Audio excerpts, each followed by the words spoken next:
Three, two, one. All right, welcome everyone. This is a little demonstration that is both live and we're recording for Berkeley City College. So welcome. Uh, your instructor Chris Platt, and we're going to cover a few things today. So I have two cameras going. Actually, one of the cameras right here is my phone.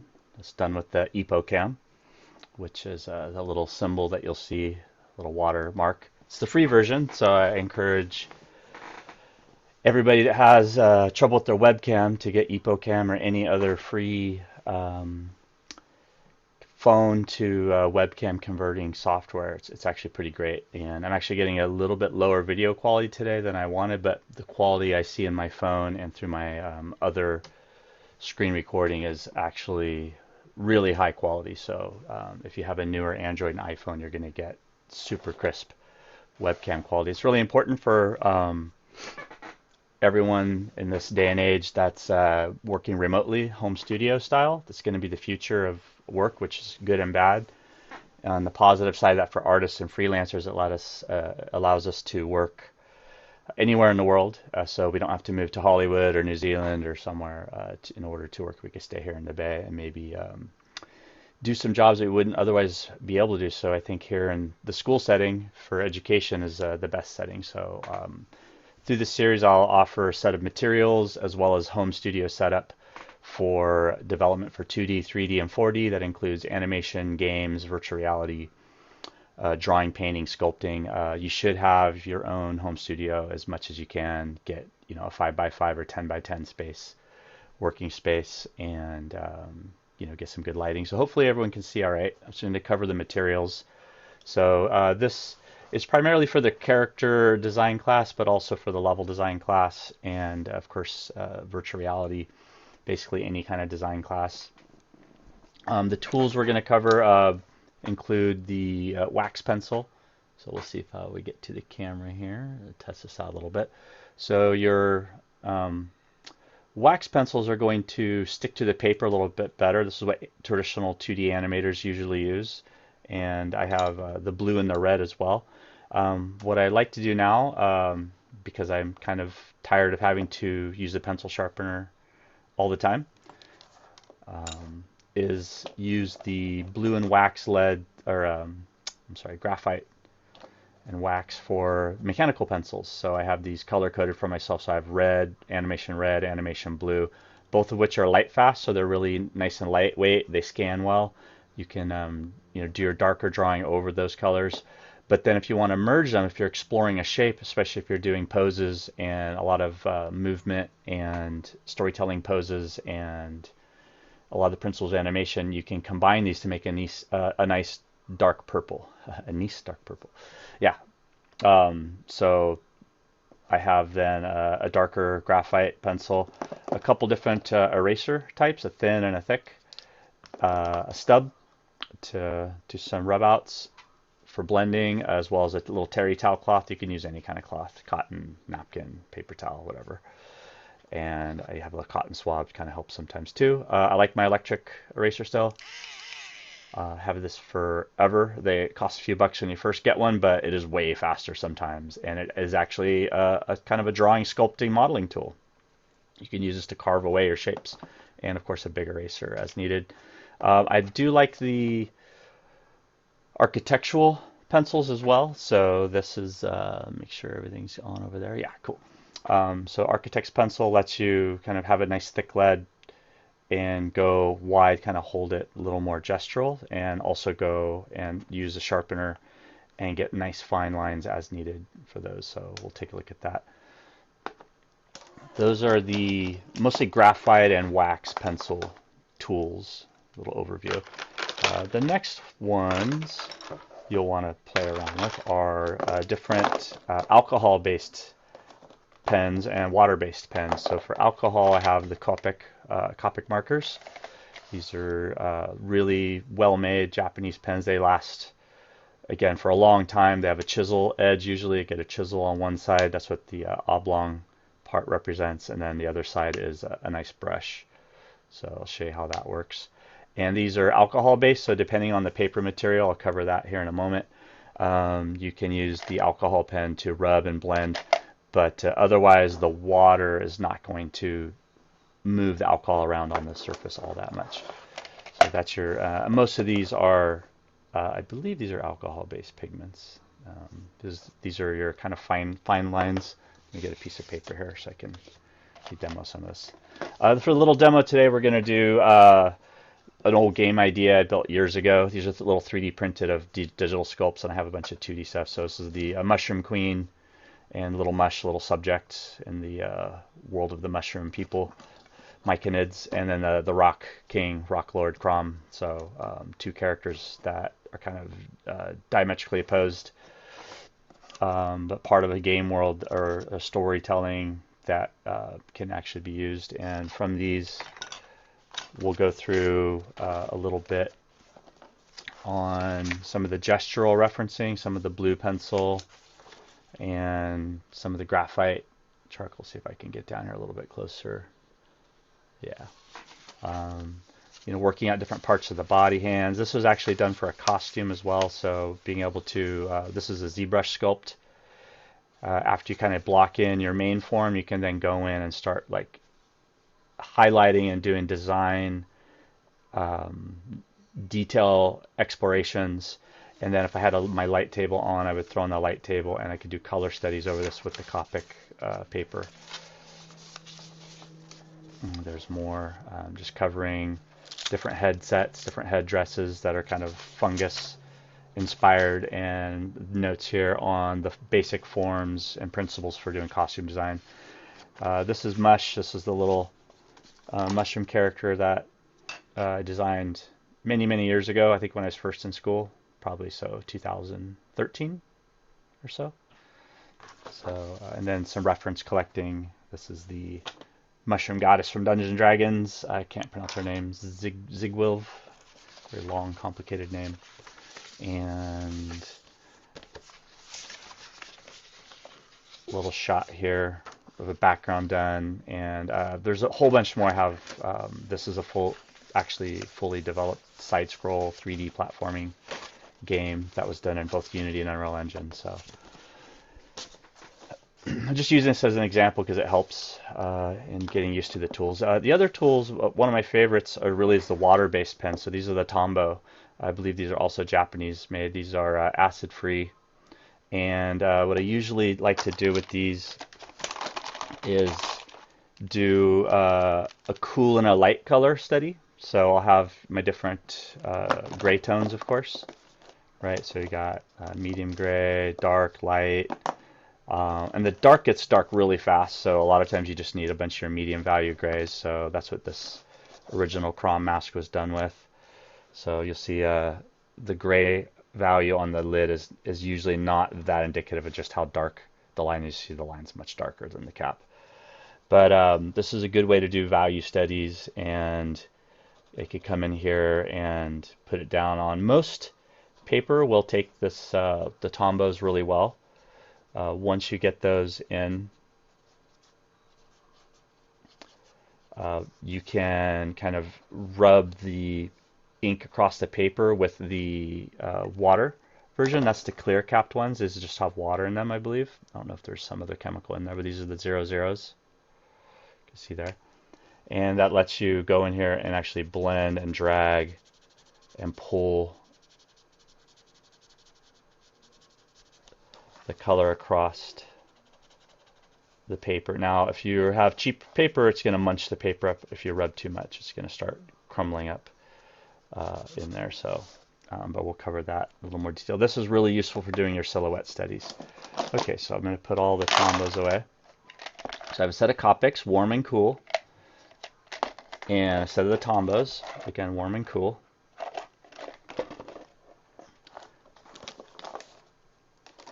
And the alcohol one, so if I want to do nice dark lines in here. So the Copics are great for that, of course, but I've got the smaller Prismacolor of microns, and this one should be, I think, an actual Copic liner. Yeah, but these are all going to give you, I have just 3 different thicknesses. Right, there's a nice medium, there's a heavier, or is that one lighter? Let's see, that's a 7. And that one's a 5. That one's a little bit smaller. Then you got like a little fine point. And it looks like until I get a different software, the resolution's a little low, so I'm going to work a little larger than usual today for thumbnailing, because thumbnails usually you'd want to do like a series of small drawings across the board. Okay, the next thing to cover, so those are all of your different mediums you can explore with. So wax and pencil and alcohol pen and water pen. These are the 4 different types I recommend you try. Just get like a couple of each one. The nice thing about all of these is you could take them anywhere. You're not bound to your art studio space. You know, you don't have to set up a big tray and have a big setup. You could just kind of pack these in your little to-go case. This is my little to-go box. I usually just drop everything in there, and then when I unfold it, I can kind of sort them out a little bit, so I'm not searching while I'm in the middle of designing. And let's look at the papers. Oh, ruler. I tried a freeform sketching, but when you do need rulers, I would get a clear ruler and a tripod ruler, and then make sure you got a box or some kind of pack long enough to take a 12-inch one with you.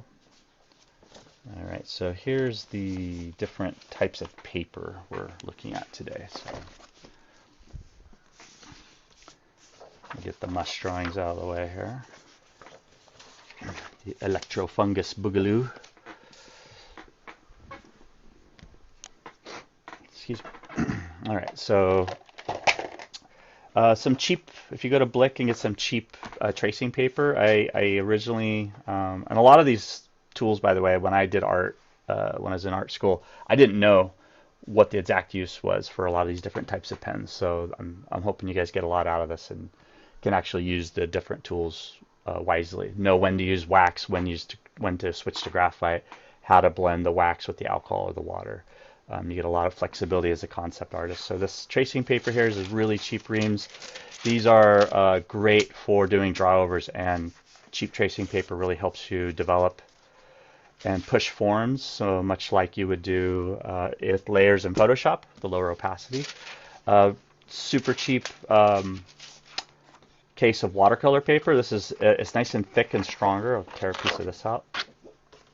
So your thick watercolor paper is going to let you blend these Tombow pens, these water-based pens, without tearing the paper up too bad. So you can go in and blend them a little bit more. So I'm going to show you guys that. So regular tracing paper, cheap ream watercolor. I believe this was like $4. I got them in bulk for 30 sheets. The tracing paper was 50 sheets. I think those were like $3. Okay, now the nicer papers that you'll see on sale are going to be the vellum, your Copic marker, and your Denro. Okay, I by no means am a marker master at the markers. I haven't really spent the time or done any class work with some of the designers who do this, but in the automotive and fashion industries, the markers, the Copic and the Denro and vellum used with the alcohol markers, you see some really amazing drawings. Then you can kind of see here the car, like taken from the pen, and then using colored markers to get this beautiful kind of reflective surface quality. And it's really a Denro. It's like a plastic sheet almost. It's really, really shiny. And so the Denro is going to be one of the only ones that we can blend the alcohol markers with. So the alcohol will just slip like goo on there. It's really cool. So I didn't know this even existed until a few years ago, and so that was kind of fun, because then I can actually blend my alcohol markers and wipe away and do like positive, negative shape explorations. And the vellum is just really nice to work with. If you haven't worked with vellum yet, it's got and it also has a little bit of a plasticky quality. I should know what's in. I haven't really. There's a whole bunch of information online. You can go to the manufacturer and find out what these are made out of if you're curious enough, and that will kind of expand your artistic knowledge. So for now, I'm going to move these out of the way and look at, for the level design class particularly, you want to get some larger paper. So these I have here are I believe these are 11 by, yeah, these are my 11 by 17s. So these are comic book pages. So when I first started doing this, my very first job when I was in junior college still was doing comic book panels, doing it as inker. So they would give me the panels, the comic book panels were 11 by 17, and we would do everything by hand. And I would use my pen and ink skills. And for that, I really would get India ink, like an actual well ink, and hairbrush, and an inkwell, and actually do some water on there. So I didn't grab those today, but I can, on a little break, I can go over and grab those actually and show you this, because that was really fun. And then we'd get an X-Acto blade and a zipatome and tonal clear sheets with the dot matrix on them with the different shading, and we would X-Acto blade those over a light box in place. So that's like traditional comic book inking and shading, how it was done. A lot of fun, very crafty, very time consuming. So you see a lot of the newer stuff, the reason it's so much better is all the technology, all the Illustrator and Photoshop and all the different software programs. And so 11 by 17 sheets for comic book, I think this is a good size to work for. And these are my old originals, so you see they're yellowing, so that's why I'm cool just using these as throwaways. But these make great surfaces for exploring a level design from a side view, top view, front view, and giving you room to work. And like I said, I'm going to thumbnail pretty big today. I'm going to go 2-3 inches across on these, much bigger than I normally would. I usually would just have my regular 8.5 by 11 size and work this way and make them only about 2 to 3 inches. But since the camera is a little more grainy than I would have liked today, I'm going to work larger. And so hopefully it shows up okay for you guys. All right, so yeah, just kind of loose. They don't need to be done in like a consistent row or spaced out or measured in any sense of the word when you're doing these thumbnail exercises, because you can always lasso tool those, move them around, and use Photoshop to organize better. So first thing we're going to study here is going to be with the pencil tool. So I'm going to use my wax, my thicker ones, so hopefully that shows up on screen a little bit better. So there's 4 levels to this we're going to look at today. So actually I'll use my larger Copic for that. Copic, I always forget what they're called. So chisel edge. So there's 4 stages. So 1, 2, 3, 4. Right. So there's LOA, line of action, which also is more gestural. Line of action, gesture, and then you have your solid form or silhouette. Silhouette. See if I spelled that right.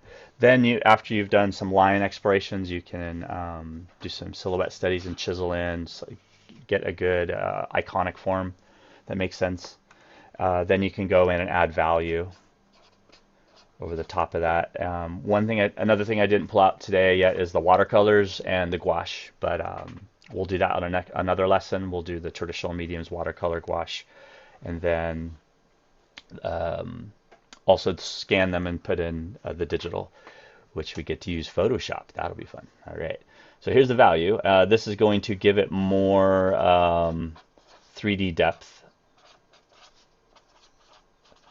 Right, and then you can play with pattern and color as well.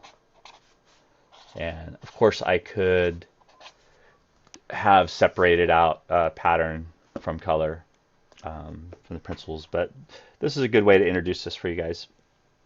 So line of action, gesture.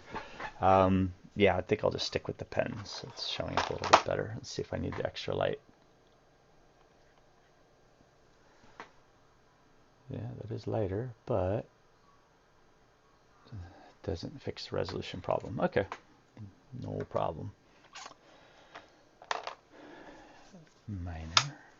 Okay, so gesture and line of action. So you want to have some fluidity and movement and form to the line. So you want to pick up 2 parts to this. So we'll go A and B. Okay, so the first one's mostly easy that you want to get some motion to the line. Okay, and then second part that's really difficult and most people struggle with getting a good form, there's the E motion. Okay, so motion and sorry about my handwriting there. Motion and emotion. Um, so for this one, there's ghosting. I'm going to use not the brush in. Let's see. Ghosting the line. Um, avoid scratches. Scratchy lines. I can spell, I swear. Scratchy. Ah. How do you spell scratch? Scratchy lines.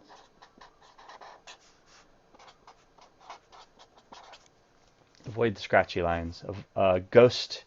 So ghosting is when you're kind of exploring what the line might be before you press down the paper, and that way you don't just have a big scribbly mess. And then you want to go on your pressure from thin to thick, and overlap your lines. Overlap your arcs to stack what's in front of for depth, for the front and the back, right? What's in front of what, front and back. Okay, so let's see if I left myself enough space to do a few of them on here. So putting my timer on, I could go through and ghost a few of these. So it's good to do gesture and line of action with pen anyway, because there's no going back, and it makes you kind of think just a little before you're putting down. You can still go fast. You want to observe the character. So I have the Mushroom Queen. So we'll do this character first, right? And I have my reference boards kind of burned in my skull, but I would have all my reference of different types of characters for this one. Different types of costumes. She's in like an elongated. I had a more stout one. I had one that's more of like a costume piece. One more like a jellyfish. One like a flatter feet. One with the the hiked up, more the heels. But I think more and more we try and get away from that kind of sexualized stigma. But she is a queen, so I can have her kind of seated and kind of reclining back. And yeah, I'm gonna have to get a different pen with her elbow here. So I usually try and go from the neck, and I'm going to bring this over here and back a little bit above my hand so my hand's not blocking, and kind of observing the court, so to speak. So arm on recliner, and then maybe she's in the chair that's kind of a lower reclining type chair, and maybe the knees up higher here. And she could have, maybe she's listening intently and she has her forearm over her knee coming back there. There you go. And just do little triangles for feet usually works. So I've established in this a line of action. So she's kind of giving her attention, their head forward. Oh, for all of us that love anime, try to avoid any of the shticks, so to speak, some of the markings that we see in anime. Like, don't use letters or say phrases or expression marks too much. I just did a no-no there. It's kind of you're trying to describe too much, and let the art do the describing, and let the viewer know what you're going for. You don't need to actually literally write it out, spell it out for the audience, right? That's kind of one of the knocks on anime from the traditional animation art community. Let's see. Not that my face needs to be on camera too much, but it's over a little more. But yeah, my phone's right here. Here we go. Okay, so line of action. It has some motion. She's kind of leaning forward. I could even push that pose, right? And both of these are on the pose. So I could have her like really kind of leering forward. And it's good to have that arrow in there for the line of action, L-O-A. And kind of like coming out of her seat, almost, with their hands on her knees. So this is seated, of course. Now, what we're also looking for in here is storytelling poses.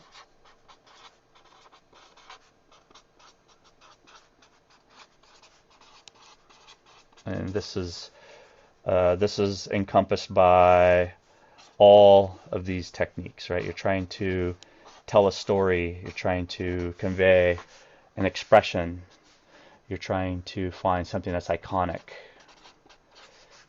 easily read, easy to read.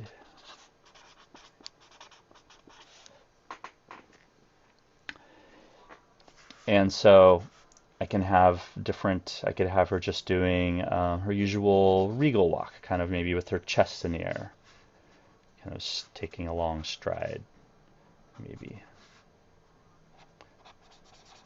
And usually that line, you want to go from head to toe, literally. You want to go all the way down the spine. And then sometimes I'll show you another one where you go an arm through spine, through leg. And these are all traditional animation techniques that I learned from the 2D Disney masters that I like to talk about. My time learning from them is really awesome. You always want to shift the weight, juxtapose the shoulder and the hip should almost always be opposed from each other when you're doing any kind of these poses.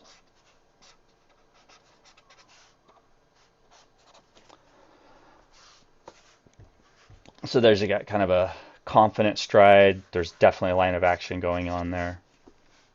I'm going to go ahead over to the side here for some more of these so I can kind of keep the notes handy. You guys can see that. I'll leave that right there. There we go. No one's logged in live. All my students were shy or busy. Hopefully you guys get a chance to watch us later. Okay, so what else can we explore in ghosting? So I'm going to think of mush for our subject, right? So a little, see if this comes out, a little guy here, kind of creepy, little mottled, gnarly mushroom guy. It's 3D printed, so you can see I never cleaned up the lines and sanded. There's always going to be cleanup when you 3D print. And he's not posed as well. Both of these characters are done as video game characters or animation. So they're relaxed, what we call A pose. And then I could bring the arms up later into T pose. But those are for designs to be rigged and animated. They're not part of this process, which is the model sheets and gestural designs for animation and for storytelling. Whereas if they're in the A pose, you just saw T pose, that would be more for model construction, for actually how you would build the character. Okay, so avoid scratches. So what we don't want to do, so here's the don'ts. And let me get a new pen. This one's, I actually need to add more ink to that pen. We'll see if this warm one shows up. Here's my warm pen. There we go. So the don'ts. Oops.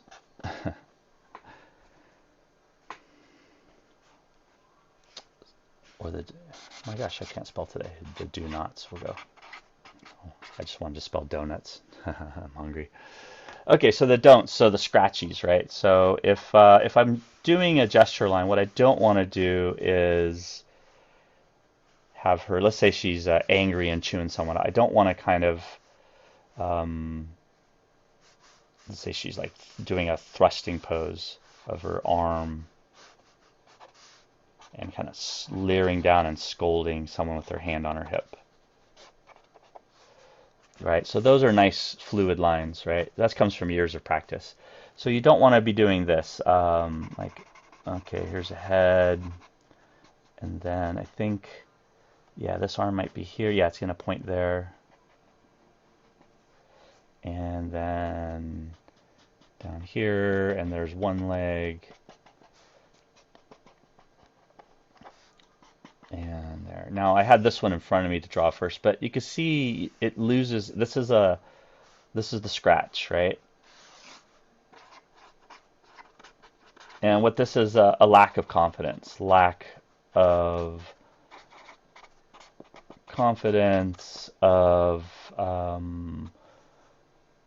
where the line is, of weight,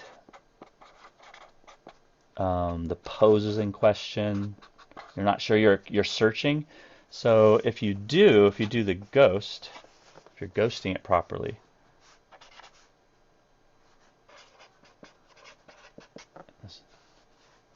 do knots, and this is the scratch, right? All right, so if you do the ghost, then you can you can see the lines in your mind. You can actually see the lines on the paper as you're putting them down, and that lets you feel confident of where the weight's going to be, where the limbs are going to be, where the spine's going to be. So I could do a couple of these quickly here to actually demonstrate how this might work. I'm going to try the brush side, see how my hand's holding up. I've got animator's hands, hand problems. All right, so pressing pressure, I can go thin to thick with my line with my brush tip, right? Or if I had a hairbrush with well ink going on in here. So now I'll do like a little bit smaller and see how these show up on camera. So we'll do the kind of head up thrust, the kind of classic animation, the march type of walk, right? So he's kind of thrusting off his toe here and doing a walk forward. So typically the thicker line is going to be closer to you and the thinner line is farther away. So this would be his left leg going to my left. And then this arm here is coming forward around the back side. This is the arm closest to us here. Okay, I can have him like, I don't know, kind of scared and cowering. And kind of like trying to like hunch his shoulders up and make his arm kind of like blocking. Like, please don't hurt me. You gotta avoid the, maybe his leg's coming over the other leg a little bit. That one didn't quite work out, but that's okay. There's no, these are sketches. These are loose. So you want to be loose. You want to have fun, energy. You know, I've drawn this character before, so for you guys, I want you to explore the character maybe you've already been thinking about or worked on or emulating your favorite artist or character from Arcane or Genshin or your favorite Pixar, Disney film. Try not to copy him so much. Try and push what he might be. So for the character I had like little kind of dopey body types. Where he's like, maybe he's like loyal subject. Maybe he's like saluting her, right? She had like bigger feet. Now it's getting a little more silhouette-y, but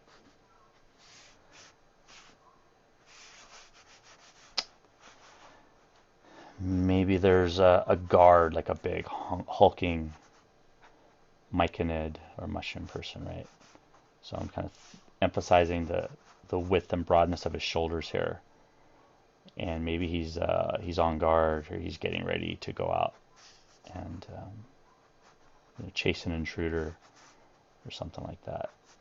Maybe he's got like a little club or spear, the mushroom club. Maybe he's got like a little electrical energy. You can really have fun, like whatever you want to add to these. These are supposed to be 2 to 3 minute, whatever, 3 minute, 4 minute, 5 minute drawings at the most.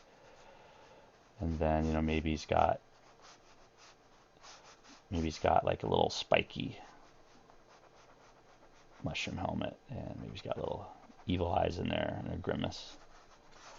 And then sometimes we'll ground the characters. You can kind of do a little,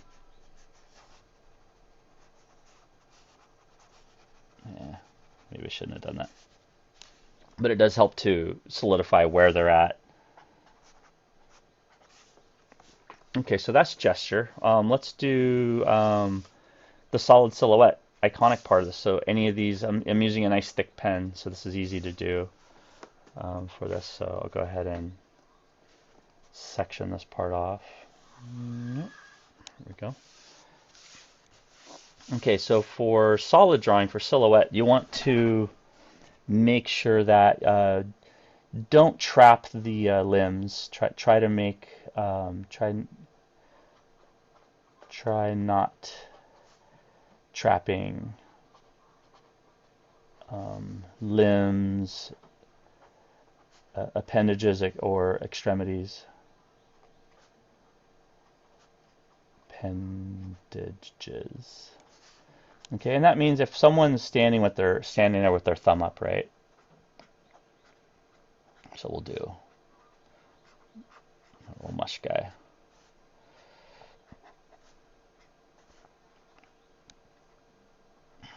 Maybe he's flipping the bird. I don't know. Maybe he's chastising with the finger up. Okay, you want to draw it like facing towards you.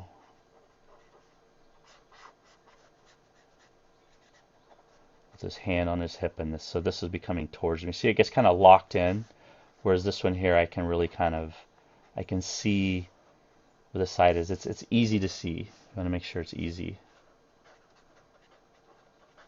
Easy to identify when you do a solid drawing, a solid silhouette.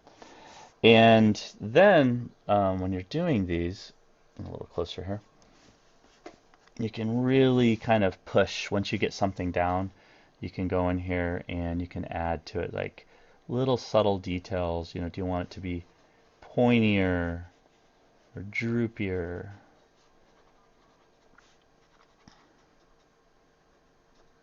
Maybe he just got off work. He's been working all day. Maybe he's dragging his feet.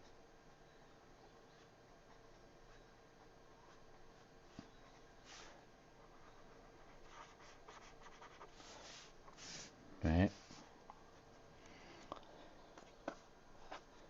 You can go back and pick some of your favorite gestures already if you did a few lines that you liked, but you want to do that maybe a little later. You want to just explore different parts of the character first. So maybe he's a traveler. Maybe he's got like a little mushroom head more. And I tend to do this character, not quite like he's got a walking stick.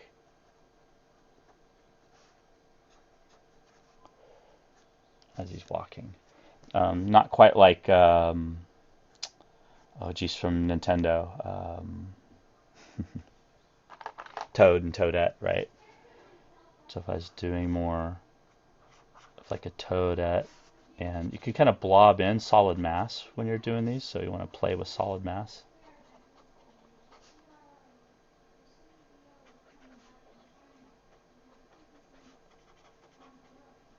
Okay. So if it was a thicker, rounded, more Toad or Toadette character, you could easily thicken and round things up. And again, I'm trying not to trap everything in the hood of the, making sure that the cap and the stem and the stem part is identifiable. And we're not even getting into value yet, right? We're just playing with these lines and these little solid masses. What else would storytelling poses be? So you have the 6 basic emotions, right?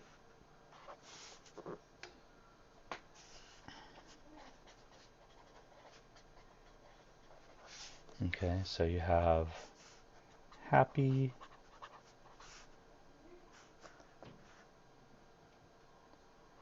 sad,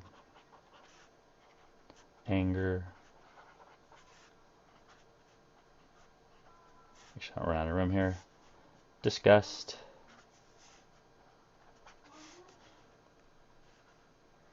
surprise, and fear.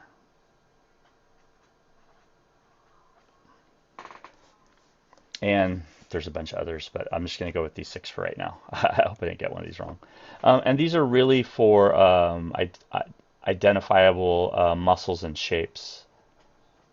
Muscles, shapes, and expressions.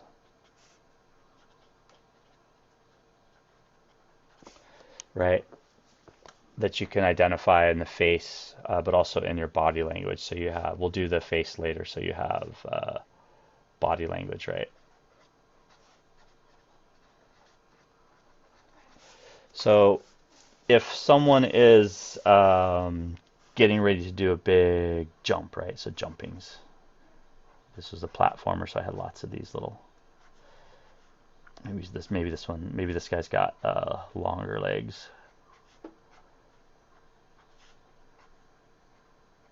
Longer arms. And maybe we'll give him bigger feet too. There we go.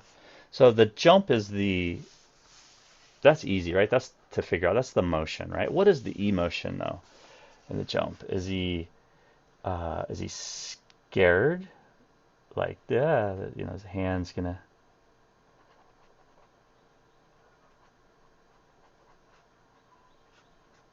Maybe when he lands, when he's got like his toe, like, I don't know if I want to go there. Spider-Man's iconic. You have some great jumping poses from Spider-Man artists over the years. McFarlane, who did Spawn and toys.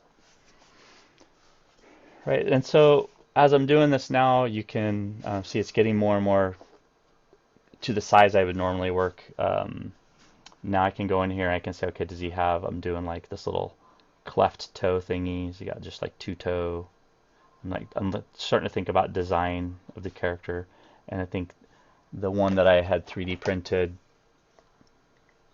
he just had this kind of funky little four fingers design, almost more like the pinky was shaped a little bit more like the thumb with the two. And you can see his feet here, a little more Groot like. If you guys can see that all right. Yeah, so he has like little stubbles coming out of there. So these are all things you can kind of play with and add to the silhouette and see if they make it more, if this guy was more of like let's say a tree frog character, which I've done when I tried to do cute characters, I did like a little tree frog. And then, they got the little suction cups. And maybe I like that for making a new character. Maybe I was making like a little, if this was the same game or same world, maybe he's still a frog mushroom. Or wears the mushroom garb to fit in as a loyal subject of the Mushroom Queen. I don't know. His eyes got trapped in there, so maybe I'll bring the eyes out a little bit. That's kind of cool, actually. All right, so let me bring this up for a minute.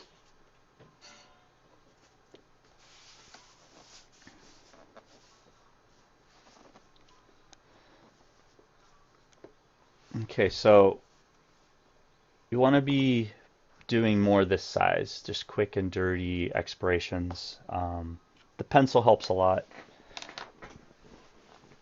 Let's take a look at the paper to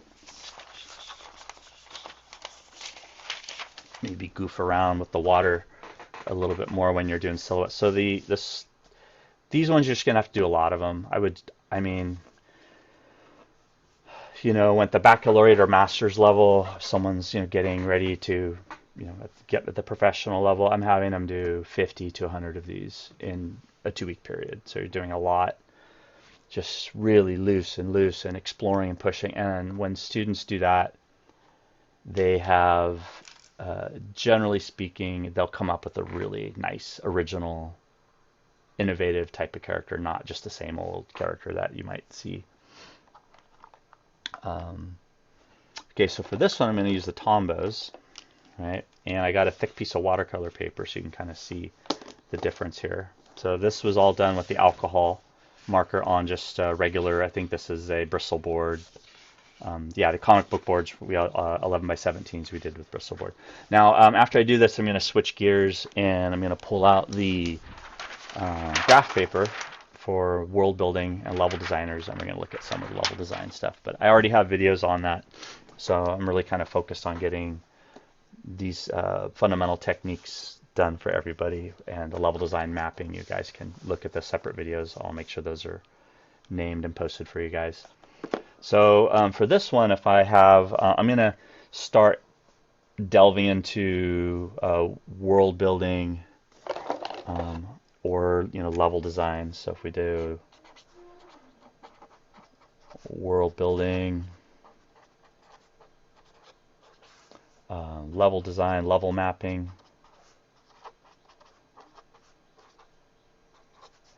mapping, and from that you can get into shot design and storyboarding.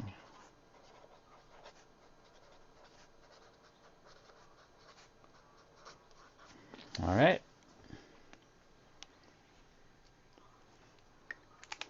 So I have my little I like the little traveler guy that I just came up with. This little dude. So I could have, you know, a set of these guys and have a nice sharp tip. These are just felt. They're kind of, the Tombos are cheaper than the Copics, but they still, if you don't tear them up too bad and over muscle them all the time, you can kind of get a lot of use out of these. And even the shredded ones that get all beat up at the end of the day, I'll go back and reuse them when I'm doing something with a little rougher. So there we go. So he's just got, whew, can barely see that, 2 little bitty feet there. And then I was going to have him towing along like a sack or a platform here, maybe with some little mushroom tires, a la like Fred Flintstone or something, right? And maybe on there he's got a crop he's been picking up. In the World of Mush story world, I had the diseased pollen or diseased spores, I should say, spores, and the new or healing spores. So it was like a really basic, it was meant as a demo for level. So I had good ones and bad ones, right, to collect. So just kind of a little bit of backstory when you're doing your world design or level building. Know what your core mechanic is. Also know what your primary storytelling, what is the mood, you know, what is the hero's journey. These are all things you to consider as you're doing this. So I'm going to have this guy's little cart, and maybe he's got a couple, maybe there's like a rope. I should use the tip of that a little better. There we go. And maybe these guys are pulling the cart up a hill, and he's got some, maybe some longer, more gangly compatriots that are pulling. And with the silhouette, it doesn't need to be just a front or side view, but you, again, you want to not trap the body into a shape too much. And then from this, I can go, okay, well, for my level, I'm going to make these guys kind of harvesting. Right? Now, for both the character or for the world building, if I start building these characters, right, so maybe a character starting to emerge here that I can just fill in. Maybe he's got like a little pack. It's going to be hard to show with his big old mushroom head on the top. But maybe he's got his pack of tools. And in the tools, I can maybe break those out of the silhouette here. And maybe those include like different types of, like, I don't know, harvesting weapons. I'll give him like a prong. And maybe another one would be something that's kind of like almost like a saw or cutting blade. Right? Maybe he's got like a scythe or sickle type of. So there's some tools. And then wherever the lines are, if they're in front of or behind in the silhouette, I can just darken what's in front. So if I want his head in front and I want to knock those tools back, that comes in handy. Now what I can do with the water-based pens on cheap watercolor paper is I can go and I can start to smear and do positive and negative shape play, which we get into Photoshop when we do the digital. You really get to play with the positive and negative shape. This one. So a little bit boring pose, but let's see. Maybe he is drinking some whatever the mushroom people drink, right? Maybe he's got like a little. Maybe he's got like a little flask here, right? He's drinking from the flask. So now what I can do with these water pens is I can start to play with the shape a little bit more. So here's my one with just water in it, and I got a couple of these little plastic tube pens. I didn't show these earlier. I don't think they have just water. You just refill them. Now these have hairbrush on the end, which is kind of cool, and you can squeeze them, squeeze more water out. So now I can get in here. Oh man, this thing's really wet. Be careful, I don't make a mess. And that's where you want like a little. That's why if you start working with actual watercolors or gouache, it can get really messy. So now I can go in here and kind of play around a little bit, and you'll see it smears really nice. There it goes. And I'm just kind of welling up some water here around him and playing, and I'm kind of carving into the silhouette a little bit and letting that get wet.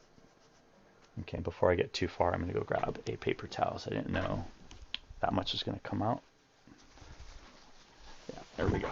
So yeah, if you're going to do an actual brush, I'll skip that in hindsight. But check this out though. Now I can kind of rub this out, a little wispy, and this is another demo I have, the Gray Wastes of Hades, where all these characters are kind of like disintegrating or kind of slowly eroding away the sands of time, right? So this now has a really cool look to it, just smearing the water against the watercolor paper. And I can go back now with this water pen, and I can control this a little bit better. I can like go in here and I can blend this line here up around the edge, and you can kind of push and pull the shapes. So let's say maybe he has, if I'm designing this character, I'm thinking, okay, what other costume items might he have that help identify who he is? Maybe he's got a bunch of little mushrooms that are translucent, kind of growing on the top of his head.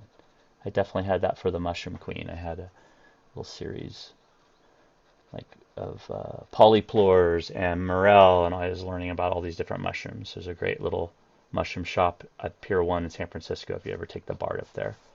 And maybe he's got these things growing like all over, like off of his, I want to fill in the flask. Maybe he's got little feet compared to what I've been doing. So if I want to do that, I can go back in here now with the silhouette, and I can pull, give him like little itty bitty dainty feet. Don't really like that. After I did that, looks kind of silly, but silly can be good. Maybe he's knock-kneed in his pose. Maybe he's a very awkward and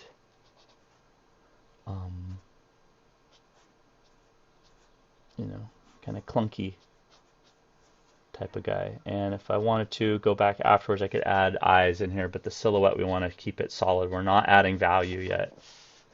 Right, let me bring this back up a little bit. Okay, we're not going to value and color yet. You're just exploring. If I want to start doing that on this guy, you'll go back to it. If you like the design you did, you'll go, okay, stop and explore some more and say, okay, what if he did have, these big glowing eyes, and what if he was this kind of frazzled, like what's it, the cat, Fritz the cat, maybe he's like an old knock-kneed farmer, and I could just steal the pose. I don't have to redraw everything every time. It's good to explore a lot though, but I'm assuming you're doing 10, 20, 30 of these, both line drawing and then silhouettes. So that way you can replicate a couple of them, but you want most of them to be, each one to be original, so you're really kind of pursuing a shape. So I'm already making a cast of characters, right? I've stuff I haven't even thought of yet for this particular project. So I have like, I have the guard, right? The stronger stout guy with little barbs on the end of his cap. I have a farmer. I have the traveler, explorer, right? I got the little waddly, more like a traditional Nintendo-y type mushroom guy. So now I can kind of show you more how this water stuff works. So I'll just have the black one here. There we go. So I just kind of do, really now I'm getting faster, right? So I'm doing these little shapes here. There we go. And push that one, and let's make a taller subject. I did do a bunch of these explorations, which were really fun. That is like these. There we go.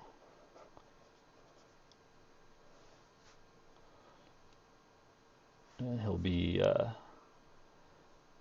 let's see, what's he going to do with this other arm? There we go. It's good to have the forward foot a little lower than the back one, so you kind of know where stuff is. And now I can go in with this water pen. I can push and pull some of these shapes because I'm on the watercolor paper, right? So I can kind of make the elbow. Maybe he's got a belly.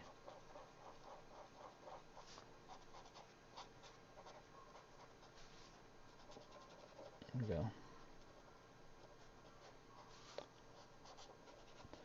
And you can see if I get see how the resolution is, but you can see it's a lot like it's on watercolor paper, right?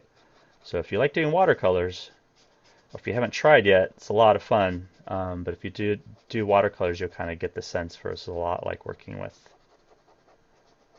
watercolors, which is really fun. Yeah, and what parts of this guy is part of his anatomy, which parts are, give him a little behind there. If I run out of the water's not pulling enough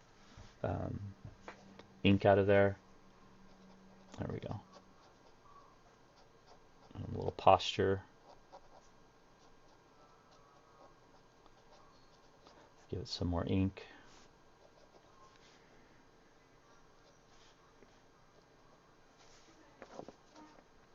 Looks like he's talking on the phone or something. There we go. And I do like the little whiter conical boot shape. I didn't talk about shapes enough yet, so let's talk about that for a second. There we go. You can always just ground them a little bit, right? Add a little ground on there. Boom. He's now grounded, just like that. Exploring the solid shapes in here. If I'm looking at within the gesture lines and construction of these things, I can use the sharper end of these tombos as well, and I can really kind of do a cone.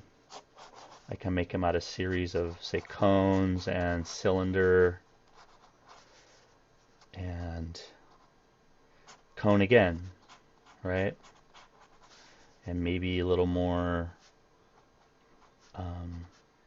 boxier cubicle to shoulders with another cylinder, and then a bigger cone, and then maybe little cone fingers,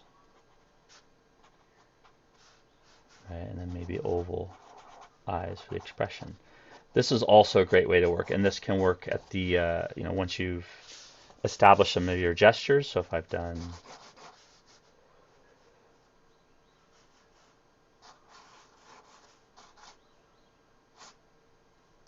something like this, or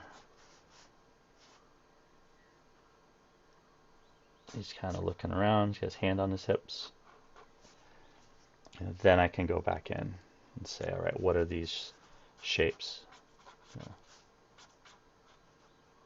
Little cone, little toe.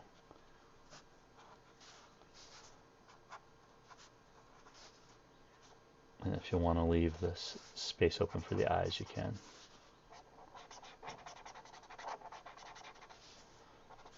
But that's more, if any of you are animation majors, you should really get to know your constructed solid shape, because solid drawing is one of the standard principles of animation. Okay, for level design, for world building and mapping, I'm going to grab the graph paper here in a sec. How long have I been going for? Been going for, ooh, a whole hour already. All right, awesome. So you want to get a sense of place. You want to have a start.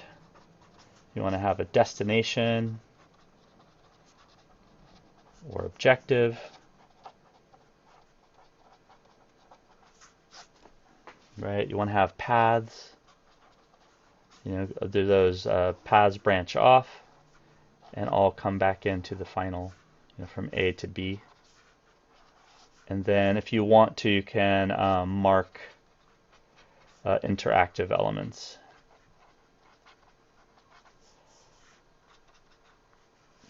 I'm getting off the edge there. Elements. So this could be pickups, rest points, rest slash checkpoints. Those could be encounters. Those could be puzzles, event triggers,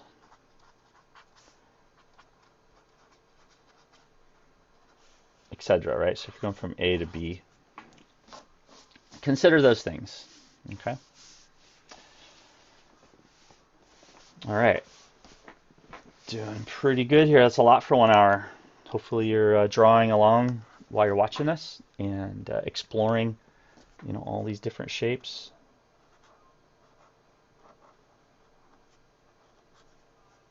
You know, translucencies.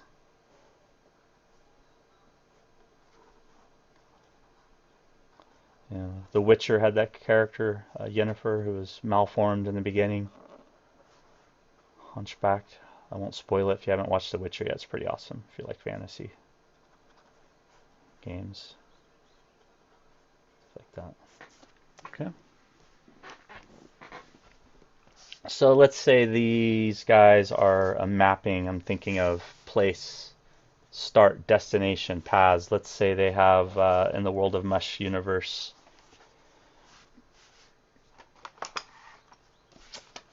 they live in a cave, and the cave has stalactites and stalagmites, right? So I might use these same techniques to designate a place to explore. And maybe I start off with a gesture line first, so stalactites and stalagmites, right? That's fine. And maybe these myconids or these mushroom people, you know, live in these little clustered buildings in the sides of these caves, right? So I have these little,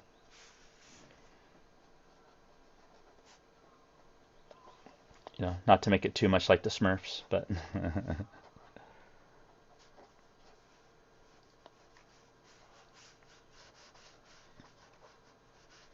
you know, maybe there's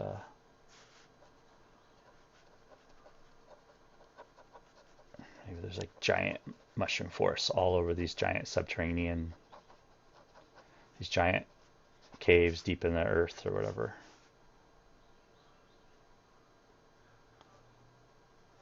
There we go. So I'm just kind of getting a sense of place for the level. And maybe all of this, maybe there's like giant bats. Let's see where my other side of my pen is here. Maybe these giant, horrifying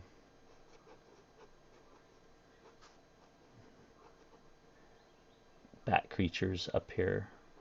So when I'm doing the level, I'm thinking about, again, my core mechanic, the mood, the hero's journey, where I'm starting, where's my destination, and maybe you guys are figuring this is part of the exploration process. If I'm doing a ton of these, I'm going to show you the book that I really enjoy. Let's see, where's my, let me go get the, one of my favorite artists, Hans Bacher.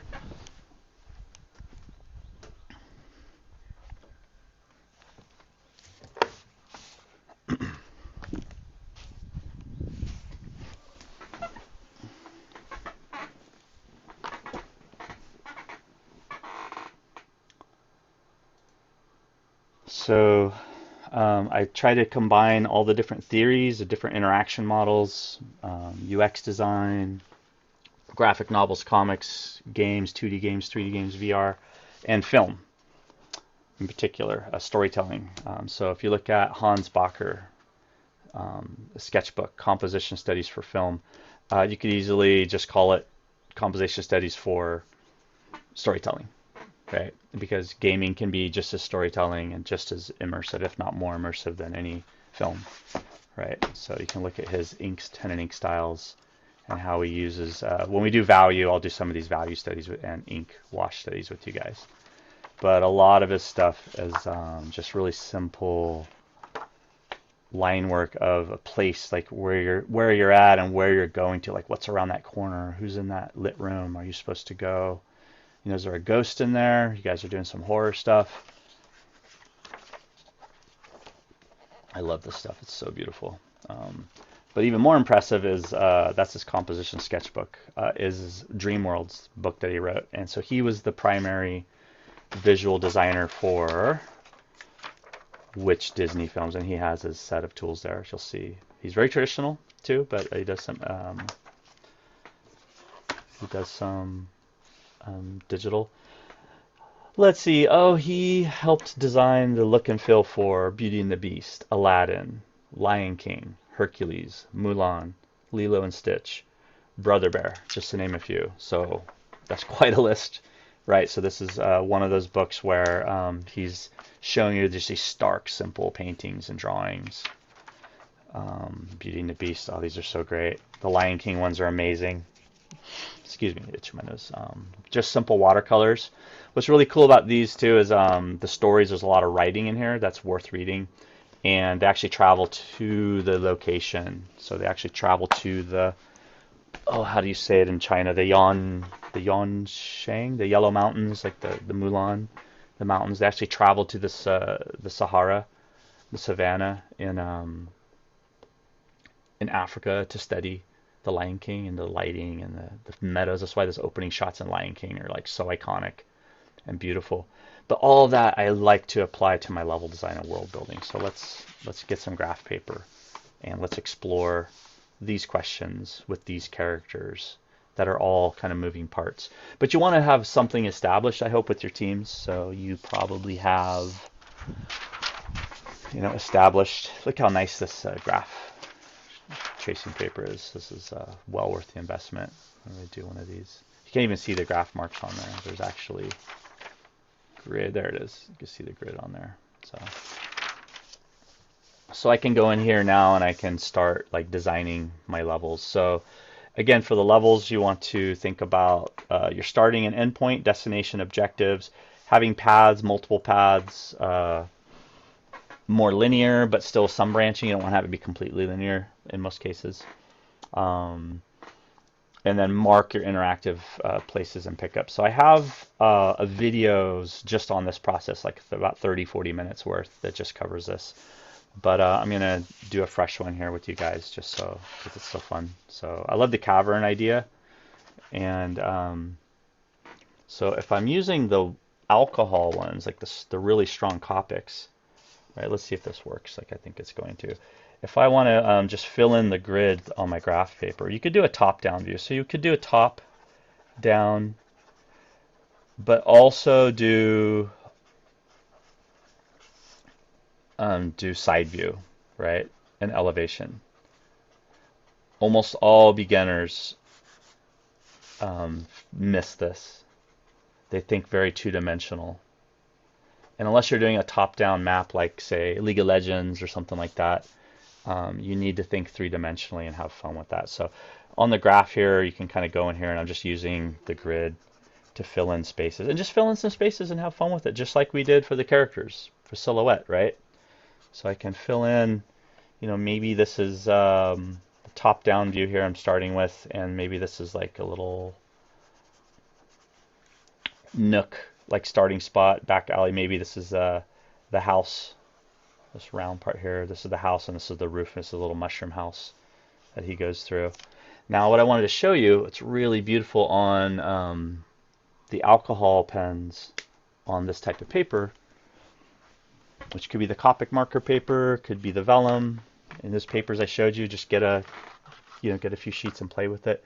Now if I take my alcohol 0, which is just plain alcohol, watch what I can do in here. I can literally go in here and I can erase and smear away what I just put in. So I can kind of chisel back away from in some of these squares.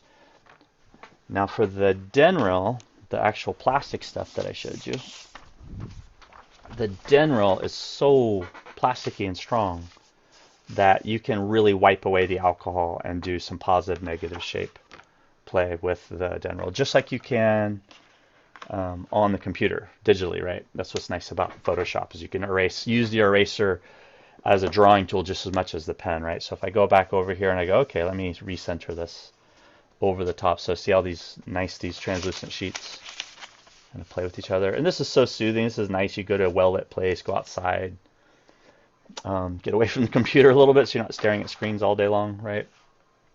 And now I can go in here and I can say, okay, yeah, I liked that little. And this just feels so like silky, smooth, gushy.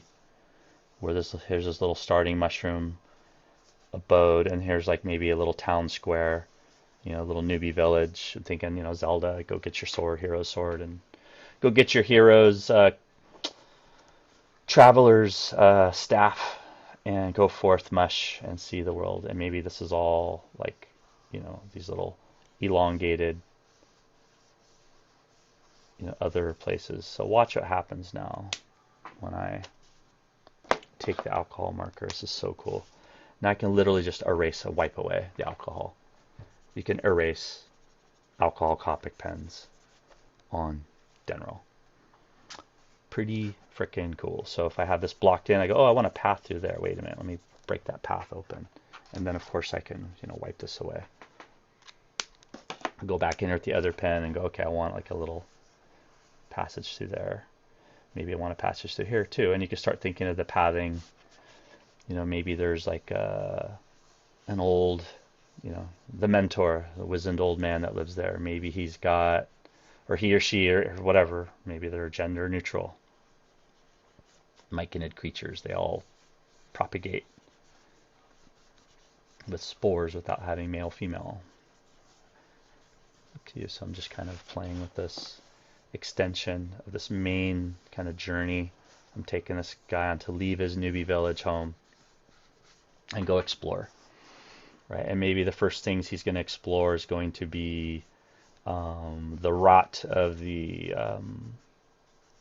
spores that are kind of infecting and destroying the forest, right? So maybe these are like partial stems that are all like crumbling and cracking, or the caps are like only partially intact, right? And so what I had originally is this, very straightforward platforming type is, you're jumping on these things, and I can get a different color to designate, and some of them will crumble. So you have to like judge the visually how crumbly something looks. You could do that with any of the physics items. There's my darker color. I can go back in here and I can designate, well, that's not darker at all. Let's get some blue and some yellow. Here we go. So maybe the cool areas are going to be all blocked off. Areas, those are your simulation boundaries. You can have your colliders blocking that off. Maybe you fall to your death if you go off the main mushroom path. Or you get, I think I had like a gas cloud of the spores, like a kind of poisonous gas cloud at a certain level, instead of just a plain old kill volume. And then let's see if this yellow even shows up. Yeah, it's not going to show up on there. But you can blend together your on the Denril. So you see the sheets. Like this is really, really waxy and slick and nice to work with. You can stack and blend these together. And then one of my favorite videos from the Gnomon school down in LA is you take these and scan them, and then do some really awesome digital effects with that. So try and pick out some interactive items as you do this. So I'm going to go back up here with my, just because I know this marker is working a little better today. Let's see, where's my other alcohol markers? Is it working? Yeah. This is water. So you want to have, I'm going to have some NPC. Oh yeah, it feels nice on there too. So we'll have some dialogue. I always misspell dialogue too. I think it's dialogues, right? So you're going to have some checkpoints. I usually will designate the grid on here as for scale to give a sense of scale. And you can change it, but you want to start off with something. So I'll do each one of these as a 10-foot square, right? Or 3 meters, whatever. It's close enough. It's 9 feet to 10 feet, right? Checking pointing. What did I write? Checkpoints. So you want to designate what these might be. So the dialogue might be, let's see, what would the dialogue? We'll just do the dialogue as, just choose simple iconic things, like as an open radial button. And maybe the checkpoints are just a little triangle. Like this is really up to you and your team, what you want to do. Maybe you have enemy spawns, right? And the enemy spawns we'll do is like a little pentacle, right? Maybe you got destructibles or hidden doors.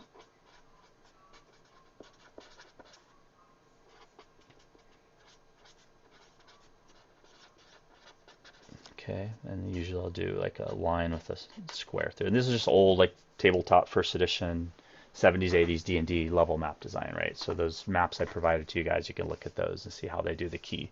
But you want to have some kind of key for your maps that give you a recipe now to breadcrumb through your level. So I would do a bunch of these. I'd do like 5 or 10 or whatever, 15, 20 of these little quick maps. And then you can scan them or do a tracing paper overlay on top of this. The cheap tracing paper is great. The stuff's just a few cents a sheet, right? But you can see it's going to start degrading how it's showing up here a little bit. But I could do a here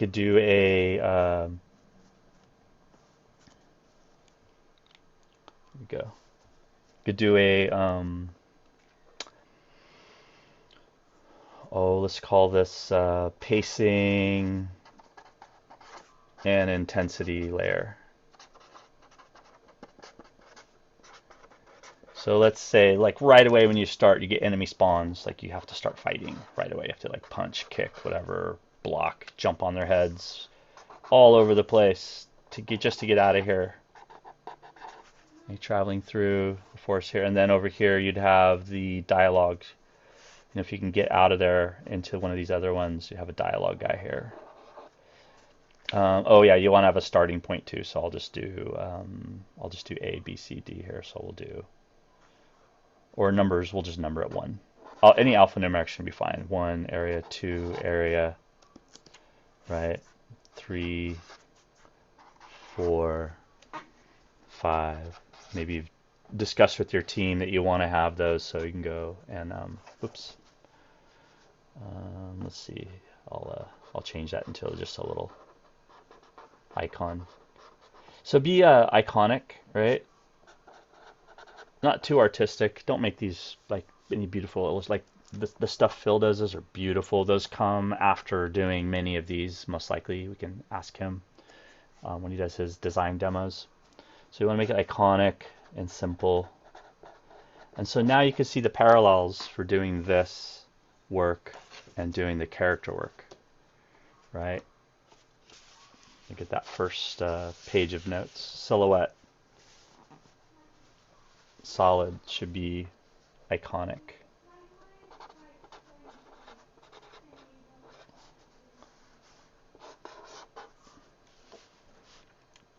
Simple. easy to read, all those things. And then you could do another one and do another one. Like what if you want to make it more puzzle based, right? So we'll go puzzle. I'll do I don't know. We'll do like a puzzle piece. Maybe this is not going to look good. I don't know. Right? That looks like a little guy, actually. So whatever, it's all good. So maybe there's more puzzles on there. Maybe I get a separate sheet of tracing paper and then do a pacing and intensity layer pathing. Pacing intensity layer over the top of this just for puzzles.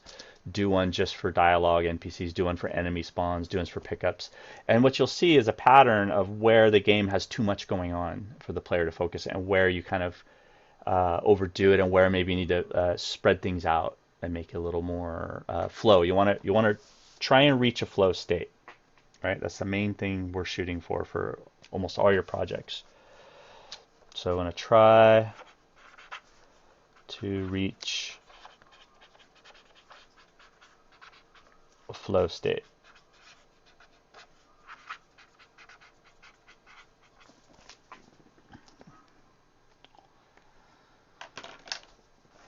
Okay, and so yeah, I could take another hour and go through these, but I think what I'm going to do for the next demo is I'm going to scan these in Photoshop.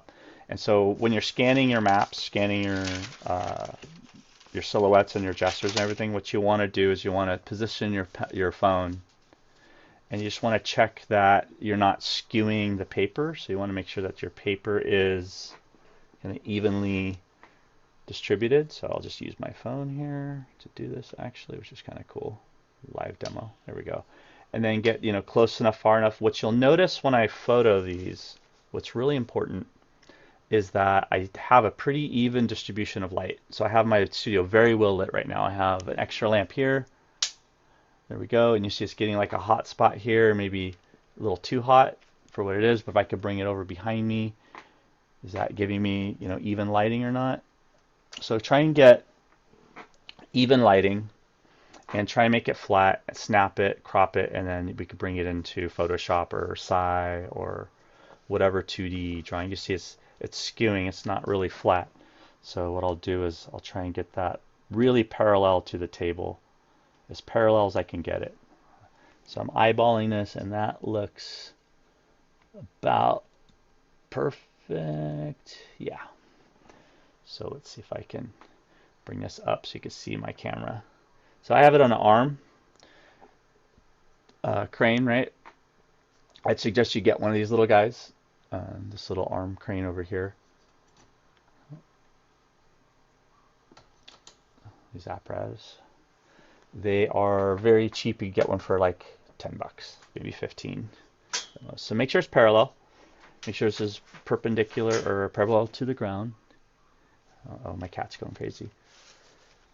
And then take a snapshot, crop the edges, and bring it into Photoshop. So lighting, no hard shadows. Don't have a cast shadow across it. Make sure it's not skewed or bent weird. Make sure it's flat. And you can skip the whole scanning part of that, having to go to a nice scanner, and which becomes quite cumbersome. So I'll just add at the end here for my virtual reality class, like this is like visual development, world character design, like in general storytelling can be used for almost any action or event. If this was like a user interaction, maybe I would be drawing and designing interactions of a person with a system, whether they're like clicking on a menu or going into a room or entering into an escape room or something like that. But at the end of the day, I think you can use most of these techniques here to get you started on a fresh new concept. Is do a lot. They spend a couple hours on both of these, and your end result after you refine them is going to be so much better.